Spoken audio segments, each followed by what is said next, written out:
We are live. Oh my gosh, I got a frog in my throat. We are live. Good morning, everyone. RT Beer. It was a long night. RT Beer here. Yes, and you're at Hack Shack Studios. And wow, I couldn't have butchered that worse. So, how is everybody after an amazing 4th of July? We hung out with some friends. It was a blast. So, we are live. Yes. Give me a sign of life. I don't see anything yet. I think my computer is running a little slow. I got a lot of tabs open, so I'm going to close some of those. Yeah, I'm still working on my internet, trying to get everything tweaked up. But yeah, we're going to do a hacks chat this morning. We got Mark Poultan going to come in. He's going to talk about the Viking Wolf, and we're going to put a little bit of a spotlight on his new book. And oh, there we go. We got a sign of life here. Yeah, I'm finding my groove too. I'm finding my groove. Yeah, it's always a little tough coming back into these things after a couple days. Gaming or what? Trademark. Good morning. Yes, good morning. Right back. We got Norn Rad 2 Turbo. He's on Turbo Drive. What's up, my friend? No one did fireworks where I live. Oh no. Oh no. Yeah, here in Texas, in the Woodlands, they have communities that set off fireworks. So Pamela made some new friends.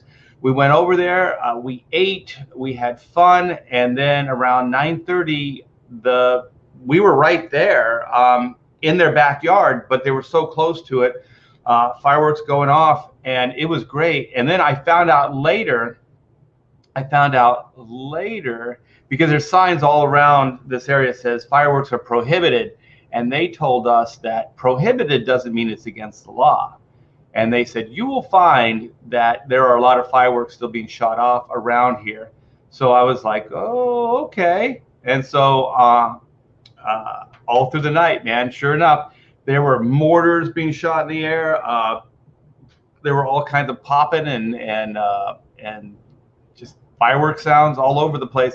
It was great. It was great. So so next year, because you can't buy them here, but there's communities outside of the Woodlands where you can buy the fireworks. And so I'm going to do that, because that's what I wanted to do this year. Is I wanted to buy like just a box of fireworks and set them off in the backyard, maybe have some friends over and just have a good old time, because I haven't done that since I was a kid.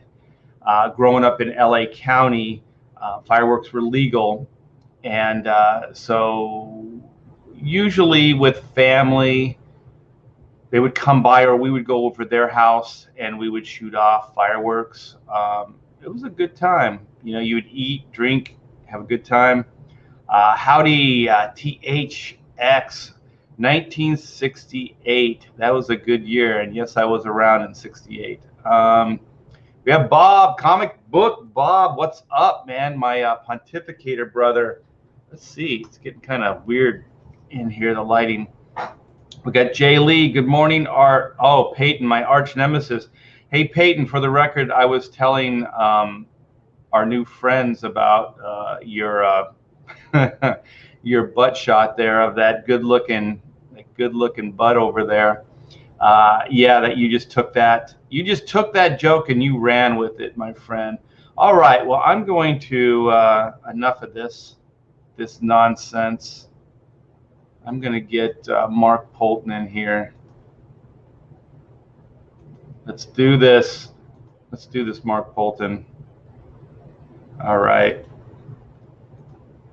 Yeah, Mark and I share a little bit of a past. We have a past on DC's Hawkman. I think he was working, writing with Rob Liefeld. And so I was one of the artists on the Hawkman team. And so Mark and Rob were the writers. And he's here, man, punctual. Hey, Art. The moral compass, Poultan. How are you? Oh, I'm doing great, man. Yeah, good. How was your 4th? Oh, it was fantastic. It was my mom's 81st birthday. So the whole family got together for barbecue, swimming. It was a good time. You blow stuff up? A little. Can you blow stuff up in your area? Yeah, we're allowed to. Yeah, it's funny because there's prohibited fireworks prohibited all around this area, and so then we're hanging out with some friends last night, and they're like prohibited. That doesn't mean it's law. It just means they don't want you to do it. And I was like really? And he said, yeah, everybody still shoots off fireworks around here. And so then, sure enough, man, not just like little safe and sane ones, the little ground fountains and stuff like that. These guys are shooting off mortars and everything. Yeah, it can get crazy. Yeah, it was pretty nuts. And so yeah, we had a great time. And then they live close. Like this community has like 3 or 4 kind of like fireworks stations around the area. And so I just almost dropped my thing here. And so they lived really close, and so we could just hang out in their backyard. We had a little fire pit. We were eating, drinking, and then just watching fireworks. Maybe I don't know, 5 blocks away. It was pretty intense. Oh, that's nice. Yeah, it was pretty intense. They had 3 dogs, so the dogs weren't digging it out. Oh, poor things. Yeah. And then we get home and we have a cat. And I didn't think there were going to be any fireworks here because all the signs and everything. So then we pull up the driveway and we just see mortars, like, because we had trees back here, and we just see everything lit up in the back here. And then we get in and the cat is just crazy. You walk into the house and the cat's looking at you sideways like, are you sure you belong here? Like everything is like under scrutiny. Yeah. I don't trust anybody. I don't trust anything. He's back to normal now, but he puked a few times around that house. Do you have pets? Yeah, I have 2 dogs. They were actually pretty good last night. Our youngest one, he was there was something up with him. Maybe it was the fireworks, but it wasn't too bad in our area. But he would every now and then just like get up out of his bed and growl. And finally, we just called him over, and he just laid by us and settled down. But yeah, they were pretty good. It was pretty quiet in our area, but at my mom's house last night, we have a pretty big backyard. My sister-in-law always brings the fireworks, so we set them off in the backyard on our basketball court. So it was a good time. Yes. Did your son get to light up some of those things? Oh yeah. It's kind of like a rite of passage, isn't it? Like I remember. Oh yeah. To make sure you have to test fate. Make sure you don't blow off any any fingers. I think it's I survived. So yeah, I got them all. Yeah, thank goodness. Yeah. I just remember that when my dad was like, "Yeah, son, you can light a firework." I was like, "Oh my gosh, this is great." When he was little, we gave him like the sparklers, and he didn't like realize you have to like put it out or let it go. So he was letting it go all the way down to his. I had to like get him out of his hands before he burned his fingers. Yeah.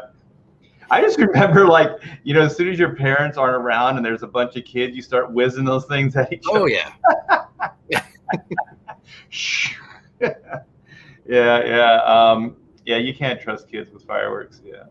No, my friend who actually makes comic books with me now, he told me a story. He was running through his he lived in a wooded area. He was running through the woods with like sparklers or whatever, but it was really dry and the whole forest went up. They had to bring in a helicopter to put it out. It was on the news. He got in so much trouble.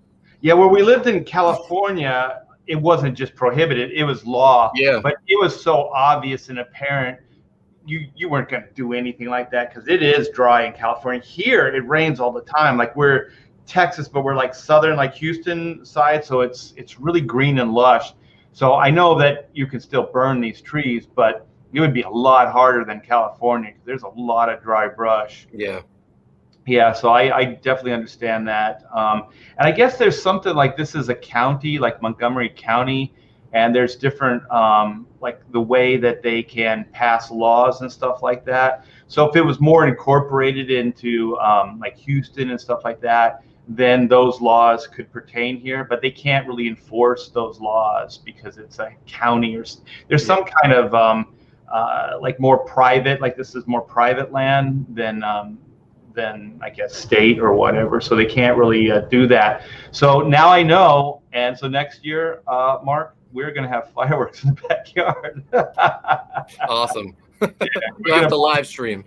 Yeah, we're gonna blow some stuff up. Yeah, I'll be like a kid in a candy store because, like I said, I haven't done anything like that since I was a kid. Because everywhere I lived after I left my parents' house, there were no fireworks. Yeah. You couldn't shoot off fireworks. So all my adult life, I lived in places where you just couldn't do it. So this will be a good time next year. So how you been, man? Let's catch up. I've been doing great.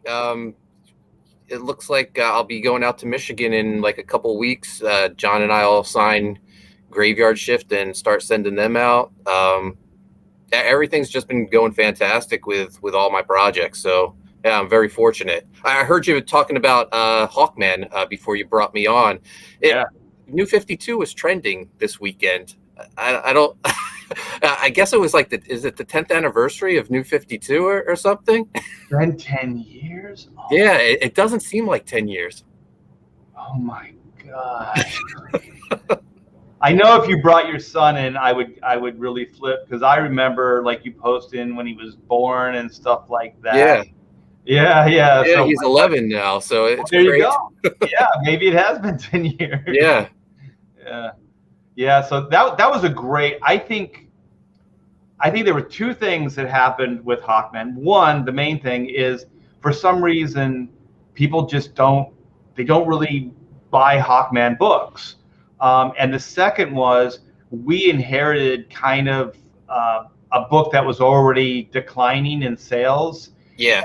So even though I mean, with Joe Bennett and you and Rob, writing that thing, I'm really proud of that run. You guys did a great job. You gave Joe and I a lot of cool stuff to thanks. work with. Yeah. No, I think you and Joe were fantastic. Like, with the right marketing, I think if they promoted like you and Joe's artwork, I think it stands next to like anything like Jim Lee or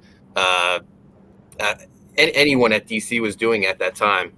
I completely agree. I think we had the perfect team, but just I remember talking to Will years ago about just inheriting a bad schedule, and then inheriting a book that's already on decline, and both are really hard to recover from. I mean, Yeah. You really have to work at it. And as far as marketing and things like that, it's hard to market like a DC book. I mean, we were not in any position to really, sell the book. So as much as I was posting, and I'm sure you were as well, Yeah. trying to get eyes on the book, there's only so much we can do. That's why I really do like Comicsgate and stuff that we're doing now, because we can do stuff like what we're doing right now. We don't rely on, DC, like our fate in our comic books, Yeah. On a corporation. Yeah, I think Hawkman's fate was already sealed. I think we just prolonged his death. I agree. That origin story, that was it a 0 issue or whatever you guys wrote? Oh my gosh! I mean, it was a slower like pace story based on all the other stories that you guys were doing, but it was really compelling, man. I thought this was Game of Thrones level stuff going on. I wish you guys could have continued with it. And then Joe was giving me more or less breakdowns to keep the schedule going, and I was kind of just doing finishes. I was never officially asked to, but I just kind of did what it took to kind of make it look like it was finished artwork. And I thought we were making the schedule. We were doing not just good artwork. I think at times the stuff was inspired. Some of those double pages, those spreads. Yeah, no, fantastic. The book was beautiful. Yeah. That one of my most prized possessions is one Christmas my wife bought a page from you. It was page 1 of Hawkman 9, which was the first page I wrote. So that was awesome. Yeah, she's a sweetie. So what about this new book, this Viking Wolf? Viking Wolf, yeah. So the origins of Viking Wolf actually come from Graveyard Shift. John and I are so far ahead with the planning of the story. We have the 18 volumes mapped out. Hopefully, wow. With the support of the fans, we can get there. but around volume 6, uh, the graveyard shift team is going to be different than what you're first introduced to. So I was starting to think of new characters for the team, and one of the characters I came up with was Viking Wolf. But I thought Viking Wolf was so cool. I was like, he can't be a supporting character. I'm going to keep him to myself. And so I had this character in my back pocket. I just didn't know what I was going to do with him. And then I met an artist, Matt Dalton, he's from the same area from me. We've done some conventions together. I actually commissioned him to do some like graveyard shift T-shirt designs, and his work was so great. I was like, man, you have to do a book with me. And he wasn't that receptive at first. He was like, I don't know. Doing a full book's a lot of work. And I was like, I wouldn't take no for an answer. I went home and I was like, I remembered I had Viking Wolf. I wrote the Viking Wolf script that weekend. I sent him to him. I said, this is the book I want you to do with me. Read it. Let me know what you think. And he read it and he was like, yeah, I'm on board. He goes, just one request. Can we bring in another artist to help with some of the heavy lifting? And I had already been talking to Renzo Rodriguez at the time, artist of Impossible Stars. Renzo's done a ton of books. Is this his work here? Yeah, this is Renzo right there. And I pitched him Viking Wolf, and he loved the idea, and he was on board. So I had my two artists in place. The script was written, and we just got to work. We started getting to work last year. The book's actually all done. So once the campaign ends, it'll go straight to the printer. Working a day job and juggling so many projects, I try to get as much done as possible before I launch the campaign. Yeah, so those are your two artists. So then, so the book is done, and so I saw a bunch of variants and stuff like. Let me go back. Yeah. You had a bunch of variants and all kinds of cool stuff that you're supporting the campaign with. So this is Renzo's work. I dig this cover. I didn't want to talk over you, but this is fantastic. Yeah, so that's Matt Dalton, and the colorist is Sebastian Cheng. Matt and Sebastian have worked together on a bunch of covers for, I think, Red Sonja, Vampirella, maybe even like Ninja Turtles cover. But Matt suggested Sebastian for his cover. I was all for it. Yeah, this is great. And so then here's Renzo, and these are the interiors. These are Renzo's interiors? Yeah, this is Renzo's interiors right here. I just went through the script and I just did some pick and choosing of who I thought which page would play better to the strengths of which artist. So it mixes through, but seeing the completed book, I think it all blends great. So that's like a Matt Dalton double page spread and a Matt splash page after that. So Matt Dalton is this whole thing is Matt Dalton? Yep. Yeah. Okay. Yeah, I like that owl character. I saw a graphic, like one of the covers has this like ghosted image of it. It looks fantastic. This is nuts. What the hell's going on? So Viking Wolf isn't from our world. He's from a world called the Moonshire. He has to come to Earth to rescue his father. The main human of our story is Travis. He's sort of the portal to Viking Wolf coming to Earth, but he literally rips through Travis's body when he comes to Earth. Oh, poor Travis. Through magic, Travis is pieced back together, and while Viking Wolf's on Earth, Travis is at the Moonshire, and then they switch places when he returns to the Moonshire. But every time Viking Wolf has to come to Earth, poor Travis gets ripped to shreds, and he can feel it. So it's not fun for him. Oh my God. I'm feeling for Travis. So yeah, do we get into Travis's story, or is it just mainly the Viking Wolf character? Yeah. So his story. When we first meet Travis, he is on a date with this girl that he really likes, and unfortunately, like every time he tries to, I guess make his move with close the deal. Yeah, the wolf comes out, and his girlfriend happens to be a werewolf, a horror film groupie. So she's like she really digs Viking Wolf. Yeah, so she'll understand. Yeah, Yeah. yeah, she likes the furries. Oh my gosh. So this guy's a bad guy, so he's showing off his gut here. So Viking he's doesn't pulling dig it. his gun out of his waistline. He's showing Viking Wolf his six pack. Yeah. Viking Wolf is like, that's gay. Blows his head off. So No, I'm sorry. I'm just joking. yeah, no. So Viking Wolf's weapon, the blood hammer, is powered by the blood of his enemies. So the more bad guys he kills, the stronger the hammer becomes until it just becomes overloaded with power, and then he releases it upon like this poor fool right here who gets his head turned into spaghetti. Yeah, and that girl's like, "Oh, my hero." Yeah. All right, so who's the ominous character on the rooftop behind him, or can you say? So that's our villain, the Toll Man. He has kidnapped Viking Wolf's father. Um, as the story goes on, Viking Wolf's going to learn that his father. He always grew up thinking his father was this great man, but he learns that he's made some decisions that probably weren't for the best. They were done to protect his people and to protect his son, but now it's come back to haunt him, and Viking Wolf has to clean it up. The sins of the father. Yeah.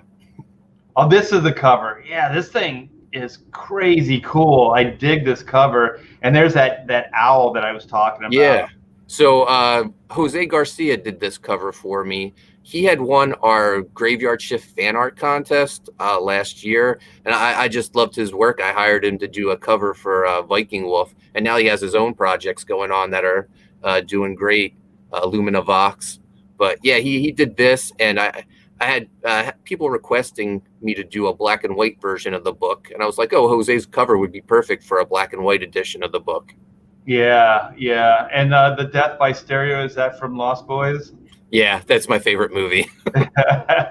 Death by Stereo. That's a good book, good movie. Yeah. Yeah. So, God, this is so fantastic. So, this is the cover for the black and white edition, or is this just it's for the black and white edition of the book.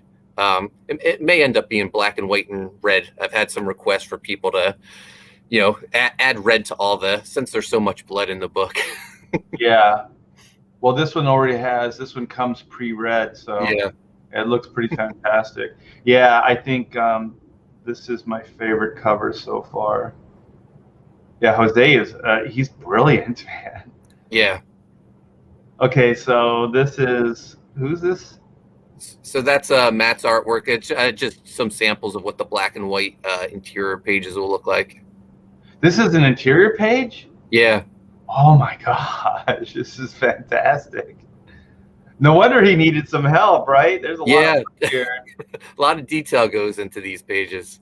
Oh my god, the shadows are fantastic. Yeah. Go ahead. He donated all of his artwork to the campaign too. So all these interior pages by Matt are available in some of our higher price tiers. Well, I see one over here. It's only $600. So yeah, that's a steal, really, for $600. But I'm such a geek, like with lighting the shadows on the spikes on his shoulder. Fantastic. It's just so cool. Yeah. Oh, you got some good talent here, Mark. Thank you. Yeah. Yeah, I've been very fortunate. All the artists I'm working with in Comicsgate have been fantastic.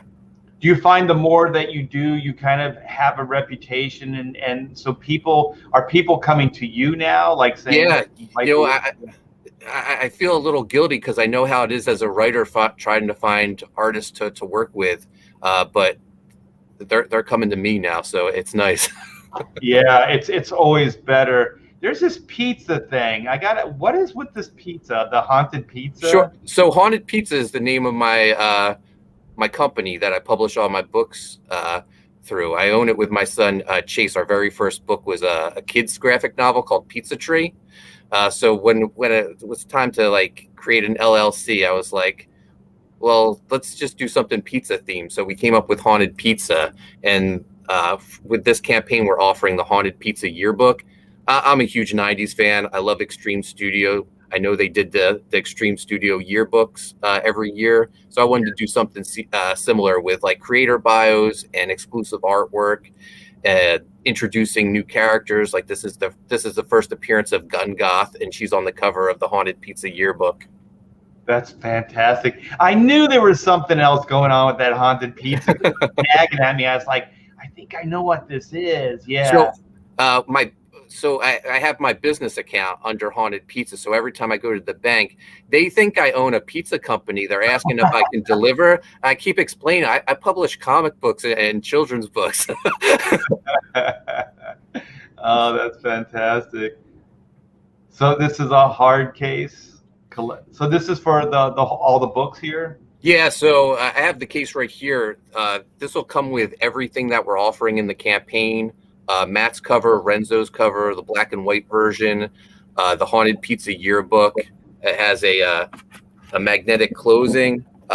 We'll also have a metal trading card that comes with it. But I've been adding older books from my career into the box as the campaign's gone on.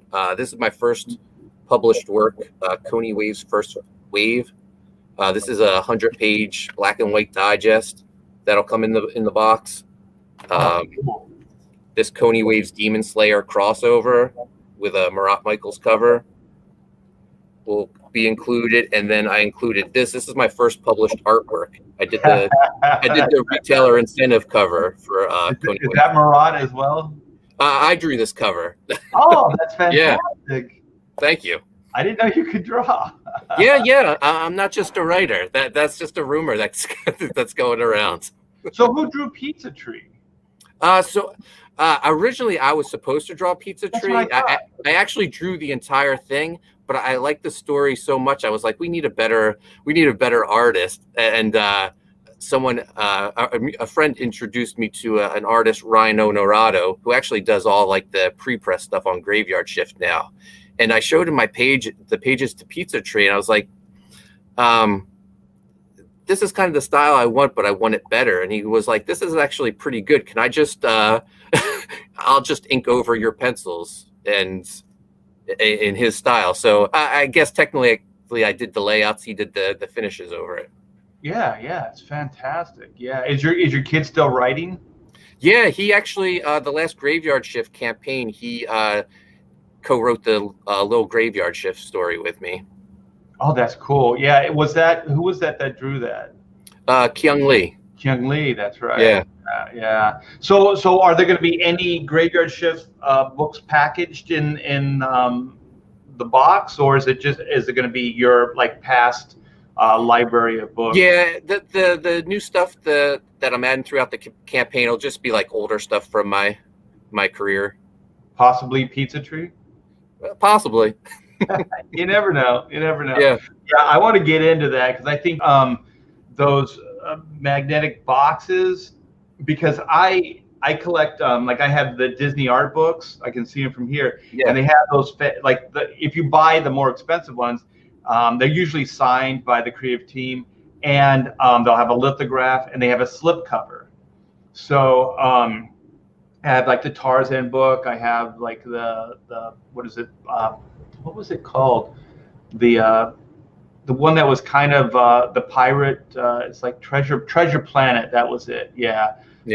And the different books like that. So what I like about that is I can put them on my. I still display my books, like my nicer books. I put them all out so you can see art books and things.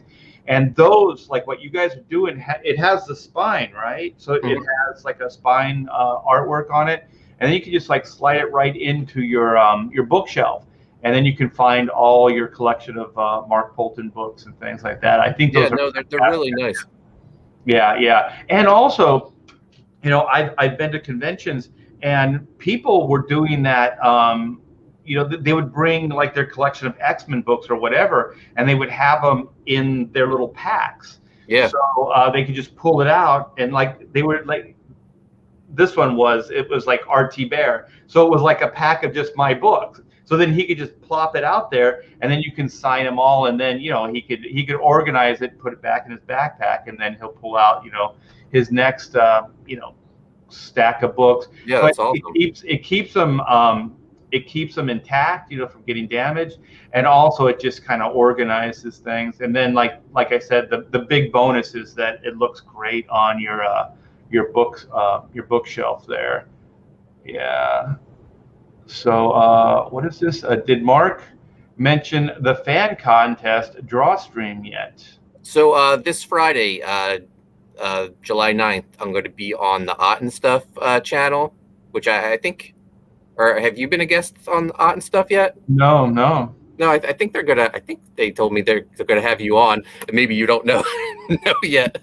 But wait, hold on. Who's Joe running? Snodtag and Yeah. We're talking now. yeah. Definitely. Yeah, I'm So gonna do that show for sure. they're my buddies.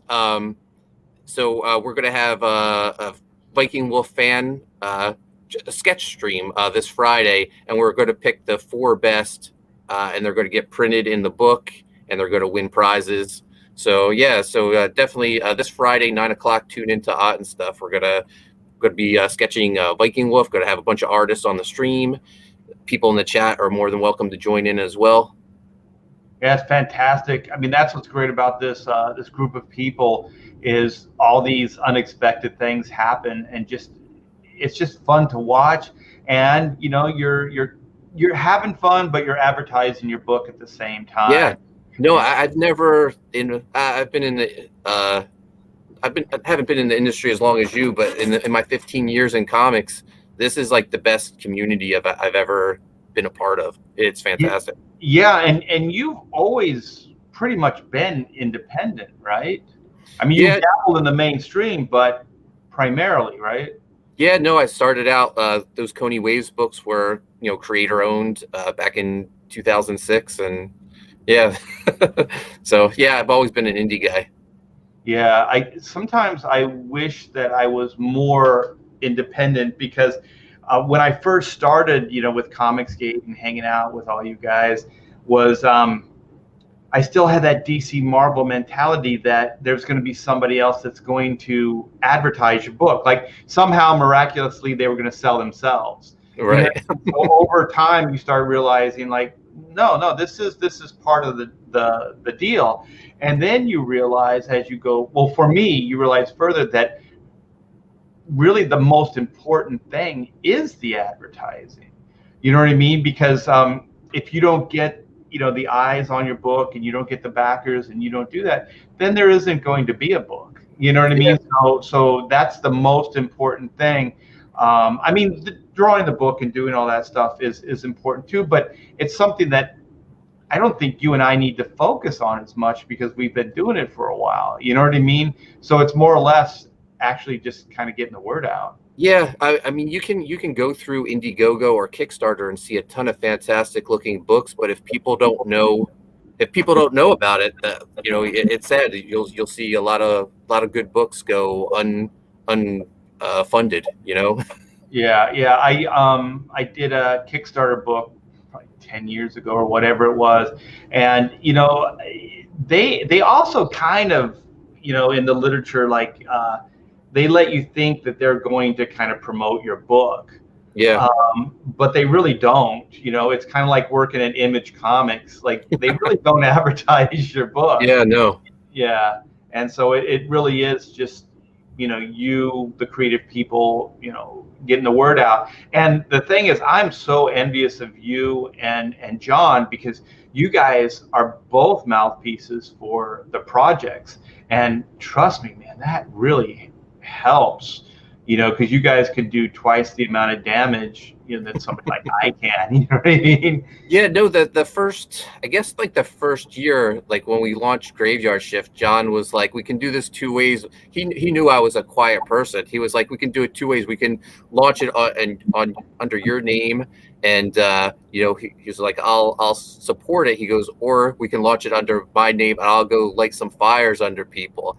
And I was like, well, John was made for this, So yeah. I was like, yeah, do your thing. And then like after like the book came out, I was like, why aren't I doing this too? You know, it would only help us even more. So, hopefully, my contributions are helping. You know, each campaign's grown bigger and bigger. So yeah, it's great that we both get to spread the word. Yeah, you've definitely been more public, for the lack of a better term, Yeah, than you were before, and I like that. I mean, you're a great guy, and you're the moral compass, man. yeah, man. You got to get out there. Yeah, no, that's from going out and doing that. That's what the backers have named me. Yeah, yeah. So let's go back to the campaign and go over some of the tiers, because you got a lot of cool tiers, and original art tiers are always fantastic. Wait a minute. Did I do this right? I don't think I did this right. Okay. Can you see your campaign now? There we go. Yep. Okay. So let me go back up here. Okay. So we have the featured tier, which is the fan pack. So that's one of everything. That's Matt Dalton's cover, Renzo's cover, the black and white edition with Jose's cover, and then the Haunted Pizza yearbook. If you had signed up for the Viking Wolf mailing list, you would have got a link at launch for the fan pack at $75. Yeah, yeah, you guys. Black and White has an early sign up page too. So we're going to do a bunch of stuff like this as well. So these things are fantastic that you can do those kind of early bird kind of specials, and people can come in and pick these things up. And they're limited, right? So there's only usually like 25 or something like that, right? So they sell out quick. So I actually let the limited the discounted tier just anyone on the mailing list was able to get it. So it's probably our most popular tier. So it's doing really well.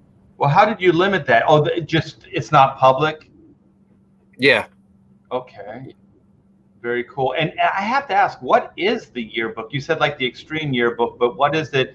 So it'll have bios of all the creators I'm working with on my other projects, like U.S. Assassin, Sea Dog, the upcoming books like Gun Goth, and then it'll have some exclusive artwork from those artists. So it'll be like a bio page, then a page of artwork. The 24 pages total. It'll have a foil cover because I love the 90s so much. And that'll be standard comic book size. Viking Wolf is actually oversized. It's going to be 8.5 by 11 inches. Oh, wow. Yeah.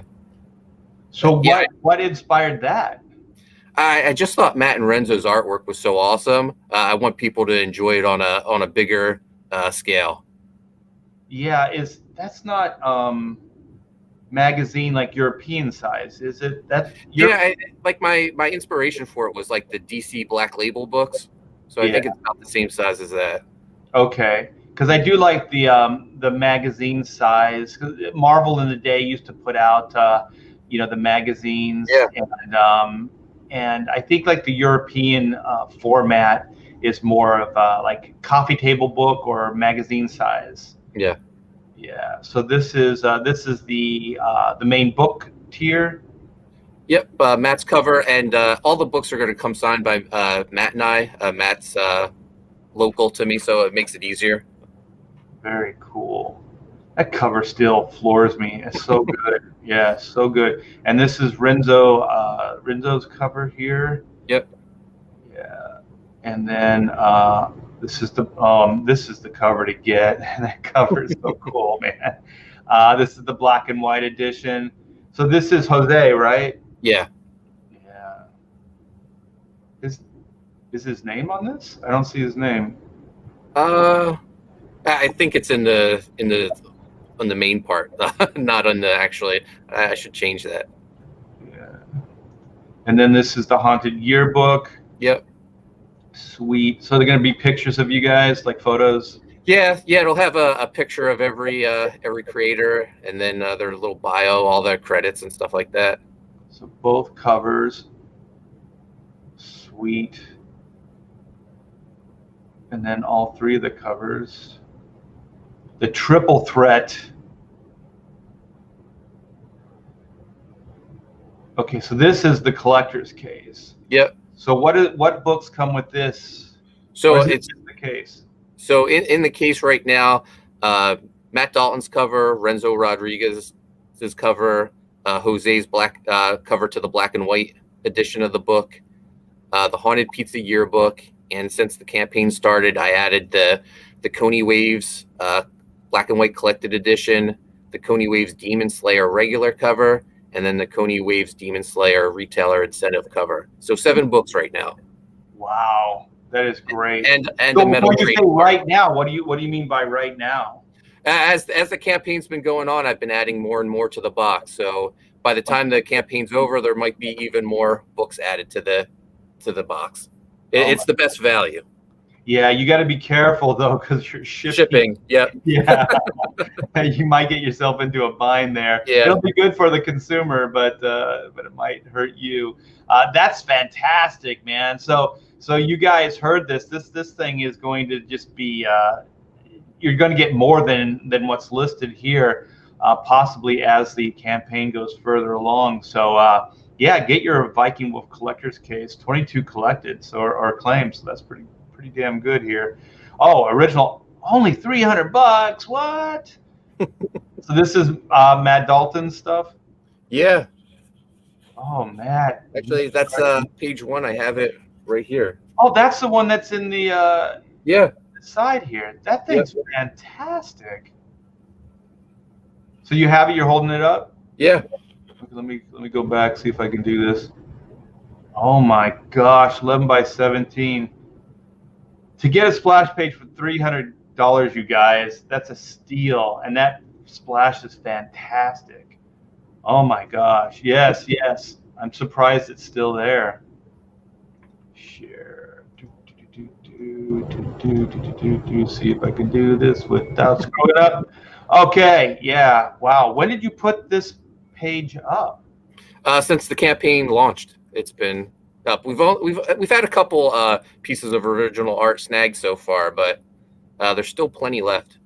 Yeah, I'm really surprised this is still there. So then we have another one, page 11. These are all like splash pages. Yeah, there's a lot of awesome splashes and double page spreads available. Oh, here's the gruesome one where the one guy is ripping through his body. Yeah, I might have that right here if you want to take a closer look at it. Yeah, of course. Here we go. Wow.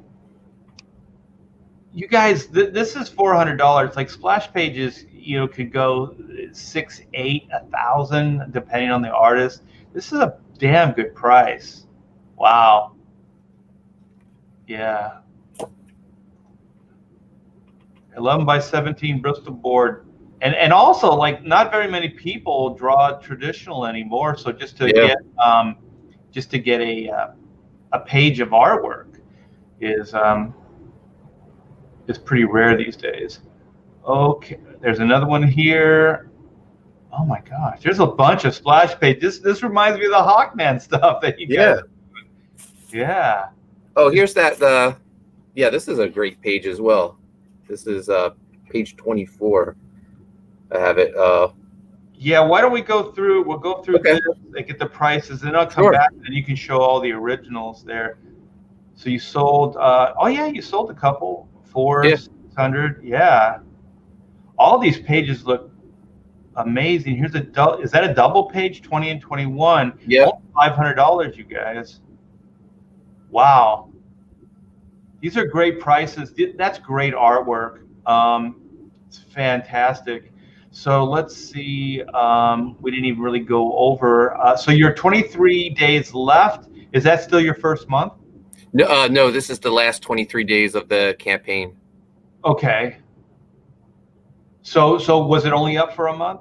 No. Yeah. We just did our first 30 days, and now we're in our last 30 days. Oh, I see. Yeah. That's kind of what I was asking. Yeah. I say things very confusing. So 17,176, 250 backers, 23 days left. So it would be fantastic if you could get another 20K or more on this. Let's check out the video.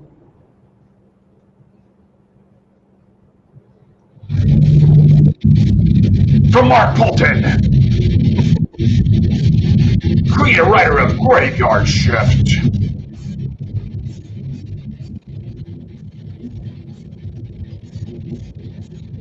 Pages of horror fantasy. Viking Wolf.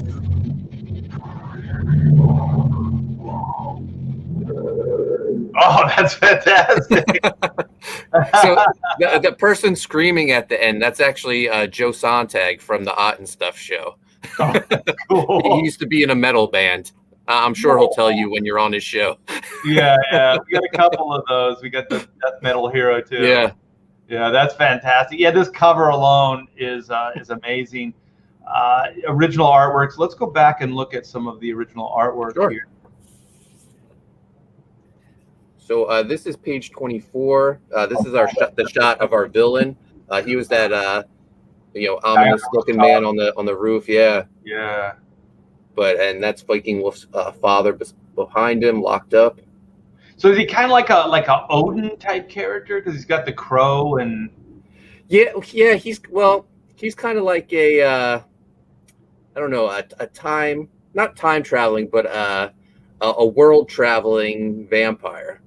Okay. And is Joe doing? Not Joe. I'm sorry. What's his name? I already forgot the artist's name. Matt. Is he? I was going to say Dalton. Is he doing gray tones as well?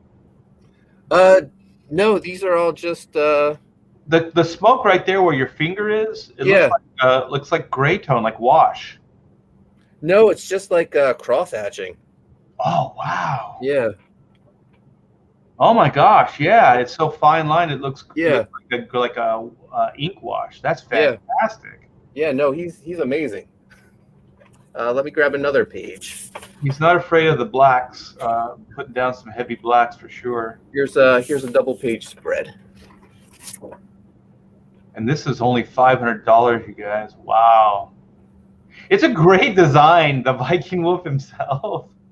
Yeah. Do you do any designs when you're writing? Because I know that you are an artist. So are you throwing down some designs, or are you letting your writer or your artist? I let Matt design Viking Wolf. I told him what I had in mind, and he actually, it's something I've toying with putting on the campaign, but I think I want to keep it to myself. This is the original character design that he came up with. So wow, are you ever going to kind of strip him down to just like the wolf? Because that's pretty cool too. Yeah, I think eventually. I have a lot of stories planned, so we'll get there. Yeah, I would keep that. Yeah, that's pretty rocking right there. Yeah, so when you're writing, I was thinking about this. Do you ever do like thumbnails just to kind of get a visual idea, or like just like character designs, like just little thumbnails? Sometimes, like through my career, I've worked with like artists who are like quite accomplished, and then others that it's their first project, and sometimes they might need a little help. So I'll pencil out like a layout and say, this is what I had in mind, but do your take on it. So you mostly do it for the artist, you don't do it for yourself. Yeah. One of the things I really love about making comics is the collaboration. So I like, I like seeing an artist interpret my idea. So it's always amazing, like for character designs, to see how close things come to what's in my head. To sometimes an artist is like they totally have something different in mind, and I'll love it even more. I think I'm just a control freak. Like I gotta do it, and like when I'm writing, I'm usually just thumbnailing like as I'm coming up with the ideas. Yeah. But also like the pacing for me, I'm a very visual person. So sometimes when I read the written word, I can't see it that well. You know what I mean? I can't see the page to page how it's kind of pacing out. And so I always have to do quick thumbnails, even when I'm working from somebody else's script while I'm reading it. I'll just come up with some real basic thumbnails just as I'm going along. I'll read it once over first, but then as I'm reading it the second time, I'll start doing that because sometimes like if you have too many 6 panel pages, it starts getting like the page starts Yeah. not feeling like anything's happening. So then sometimes writers will just kind of get lazy and they'll just write 6 panel pages like one right after the other, so you'll have like 5 or 6 of them. So then I try to figure out how to, well, maybe I can combine some of these, maybe I can, you know what I mean. So there's Yeah. there's a variety of panel layouts. Yeah, no, I hate writing any six panel pages. That's like a last resort for me. I like to at best 3 panels. I like really like eye catching artwork in action. Something that the artist will really enjoy drawing. Yeah. I tend to write to, I think, at least I think I do. I write to my artist's strengths and give them just really cool stuff to draw. Occasionally, you'll need those 6 panel pages just to get some of the storytelling there. Yeah, well, definitely. I mean, it's. I know it's the cliche, but it's a roller coaster ride, and the only way you can achieve that is like, here's a splash, here's 2 panels, here's six Yeah, panels. I'm not even opposed to like 9 panels, if the effect is warranted for the story, because sometimes you just want like quick actions, like yeah, one right after the other kind of thing, and the only way you could achieve that is like with smaller and more panels. So yeah, it's all the above. It's funny because like some people say, do you like this, do you like that? It's like I have my preferences, but when I'm creating, it's all the above. Like I never want to limit my palette. I never want to limit the creative process, so I never set restrictions upon myself. It's usually like anything and everything. So if a funny or weird sound effect applies, well, that's what's going to yeah. go there. You know what I mean? Like it just kind of is. Because I remember I was talking to Mark Miller or Millar, and Mhm. what he started doing is he started eliminating sound effects. When he would write, and I had a conversation. He's like, "Well, it's kind of cliche. Sound effects are cliche," and I'm like, "Sound effects are cliche." And he's like, "Yeah." I said, "Would you watch a movie that didn't have sound? Like, I mean, you just have dialogue, right? You have the characters talking, but you don't have a car screech like peel out, or a phone ring, or any of that type of stuff. So no sound effects." He goes, "Well, movie's different." I go, "Not really. I mean, you're developing sound. Like this is environmental sound. This completes the world. When the readers read in the book, there's sounds." And also, I like like in Star Wars, like what George Lucas did with the lightsaber. He showed you one or two of them coming out of the hilt, right? But to save money and stuff, he had a lot of them come off panel, like off screen. You Yeah. just hear, Hmm. and then he'd pick it up. And then, as a film buff, that it was already lit, or that it wasn't lit, but it was already out. They Yeah. lit it up and then they brought it up, and it convinces you. But it's the sound. It's the sound that convinces you that it happened. It's if you just saw that, you would kind of see right through the effect. Yeah. And so, how do you feel? Like now that I'm talking about sound effects, how do you feel about sound effects? Oh, I always include sound effects. We even like when we do graveyard shift, we have Eric Weathers lettering for us. We'll even say if you think we missed something that you think needs a sound, please feel free to throw something in there. Yeah, I'm all for it, man. And do Yeah. you remember like the old American flag, like Shaken? Shaken Yeah. had the wall of sound. Like there would be. I used to love it where you'd have like a wall of sound. Maybe there would be like a bunch of gunshots, like just a wall of blam blam blam kind Hmm. of thing. And then you'd have a woman, and you just see her from like the knees down, and she'd have like spike heels, and then you'd hear just click clack click clack click clack as it goes across the panel. But Yeah. then you have the wall of sound, and it is very stylized. But I thought it was, for his storytelling and his style, I thought it was very, very effective. So yeah, I always like sound effects because I think you can do them very clever, and then you can do them very, you can use them in very clever ways. Yeah. And I was thinking like Walter Simonson and John Workman, as far as sound effects and lettering and layout, they're synonymous.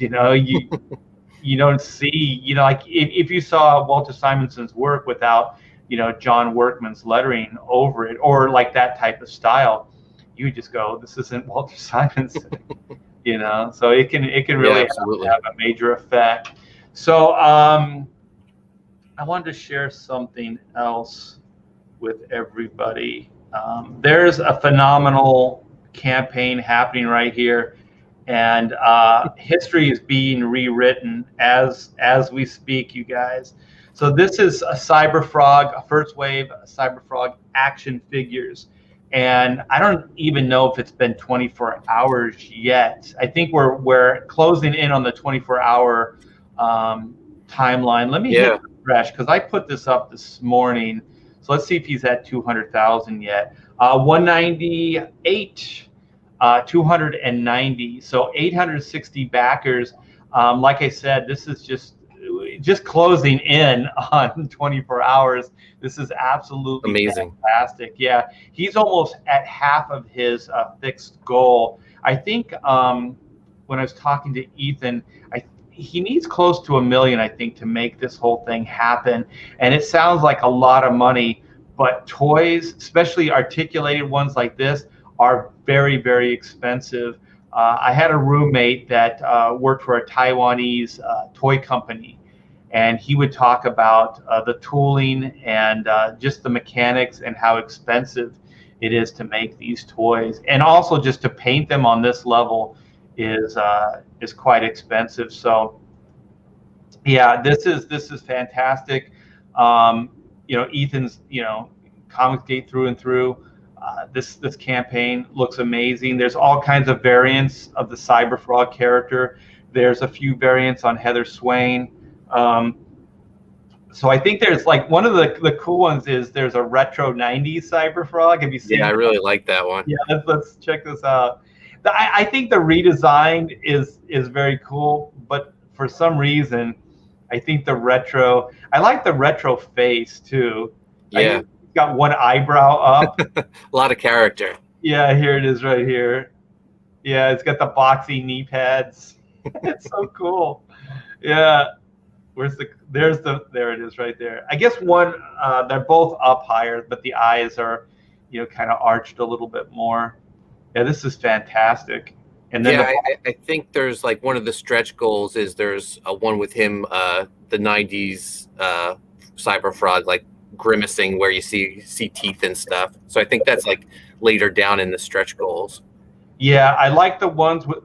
There we go. Yeah. One with the arched eye. Yeah, okay. And so there's different heads, and then there's ones with I think he's got the guns. Yeah, there's the retro guns. Oh yeah, there's the grimace. Yeah, it's both. It's both. It's what you were saying, and Yeah. look how all the teeth are painted in. That's crazy. It's amazing. Yeah. So there's a side view of the gun, and then Heather Swain comes with variant hands, but it also comes with the ponytail. And I think that's so you can turn the head a little bit. Those stands are really cool too, because you can put them in the air with those stands. You can have them like leaping and things. Oh, there it is. It's fantastic, man. This is Todd McFarlane level stuff. Yeah. So you'll get that head at the $600,000 level, which he's going to get to that, I think. Yeah, and I'm going to support it in any way, in any little way I can, because I mean, like I said, we're kind of all collectively rewriting history, but he's definitely leading the way. Ethan is. Yeah, absolutely. And then there's the one Cyberfrog with the new gun, which looks killer. This one right here. Yeah. Oh my gosh. Yeah, that gun is. I like those kind of designs. Yeah. So there's something for everybody here, you guys. There's like the grotesque one with one of the stingers through his face. Yeah, this is just fantastic. So yeah, let's help out Ethan. The more we can support this stuff, the more success we can bring to Comicsgate. The more people, like Ethan and Mark and myself can do. And I tell everybody on these live streams, we're only limited by the finances. Because I know, Mark, I know you have a notebook or just things chambered of ideas that you would love to do, but it's limiting by finance. Yeah. So I find like what I've been doing lately, it's kind of sad, is I've been trying not to dream as big, because I know like the reality is, you know what I mean? Like the reality is I need X Yeah. amount of dollars. So I'm trying to just kind of dream responsibly, I guess. Like, you know, like in a way that I can control it, or that I can manifest, you know, and then hopefully, you know, we can keep building these campaigns to a point where, you know, there's more money, and then we can kind of keep dreaming bigger and bigger, and building more stuff. Because yeah, I would love to do like short animation. Oh yeah. All kinds of people in Comicsgate, short little video games, you know, little adventures and stuff like that. I think Chrono Mechanics would be ideal for like little video game adventures. You know, because time travel, you can do all kinds of Oh yeah. fun, wonky stuff. So, if you don't mind, can I share some of my stuff here? Yeah, go for it. Yeah, Mark's like, no, I gotta go. I gotta go. Yes. So Chrono Mechanics. Speaking of Chrono Mechanics, I talked to my wife, and we're going to have to close this down. And it's mostly based on that Indiegogo will not let us change our financial stuff. I guess once it kind of gets locked in, it stays locked in. And we've been trying to work with them, and they won't allow it. There's a couple things that have happened. One, we moved from California to Texas, and by doing that, we had to close down the corporation, because Hack Shack is incorporated, and we had to shut it down because it was put together in California. So we had to do it here in Texas, and so everything is kind of in flux. And also, I got hacked, so I lost my old email address. So I had to change my email as well. So Chrono is all set up with a lot of the old, you know, old email, old finances, all that stuff. So I think it's best if we just kind of shut it down. So it's gonna be shut down the end of this month. The good news is it'll be just about the time that we're bringing back Black and White. So Volume 2 will launch around the same time. So if there's anybody that's interested in Chrono Mechanics, yeah, time is running out. They're time traveling guys. The time is running out. So yeah, the link is in the description. You can come by at your leisure. There's all kinds of nice, cool interior pages to look at. We have, let me get to the all the extra stuff we have. So we have an art book here. It's the work in progress, you know, Chrono Mechanics sketchbook. So at one point I had an animation deal with Kids WB. So there's some, you know, animation turnarounds. There's stuff for I had some licensing deals with toys. So there was some toy designs in there. There's just fun stuff like Doug as Slash from Guns N' Roses.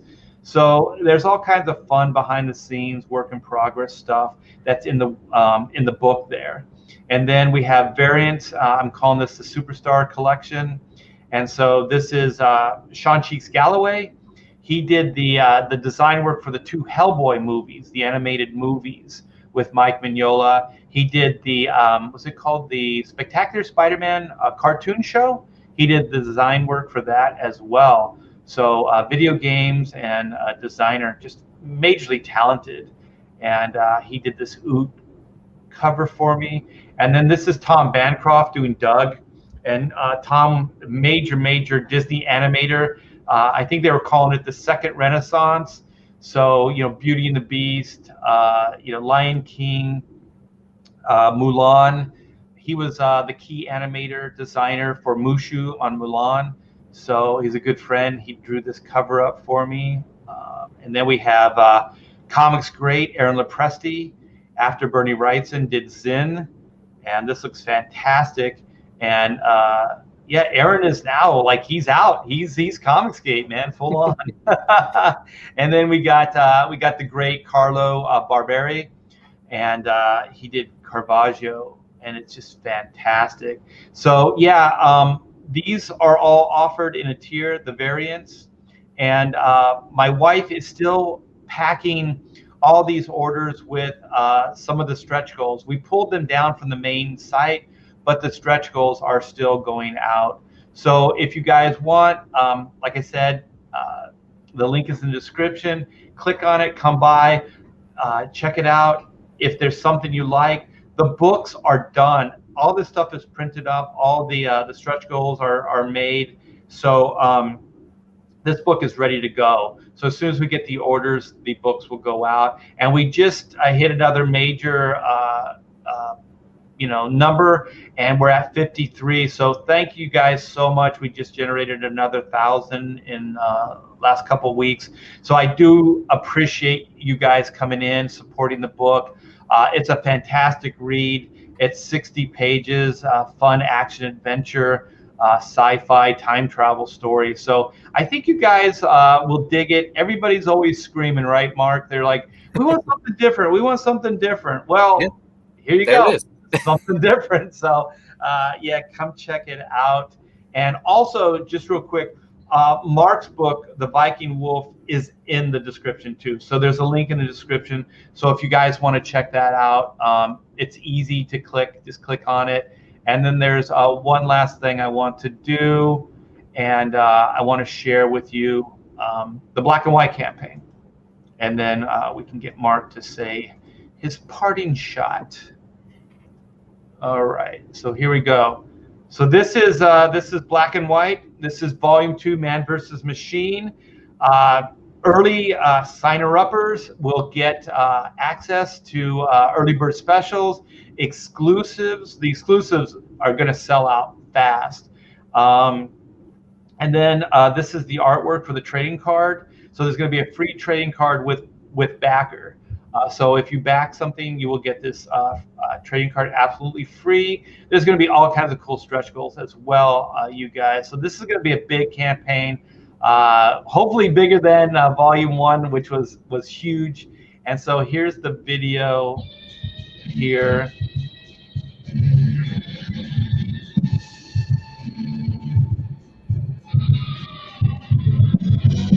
This is Red Gaze. He put this together for me. Fantastic.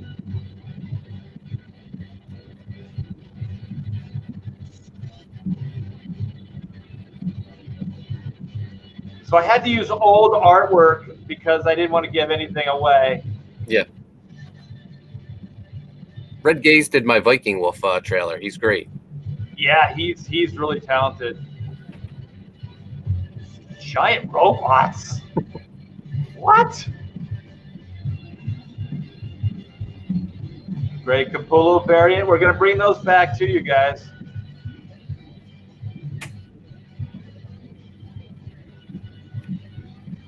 Justice can only be.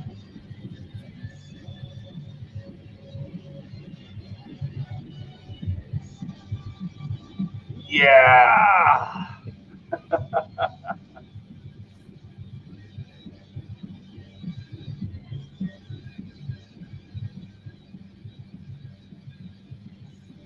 Yeah, sign up now, you guys.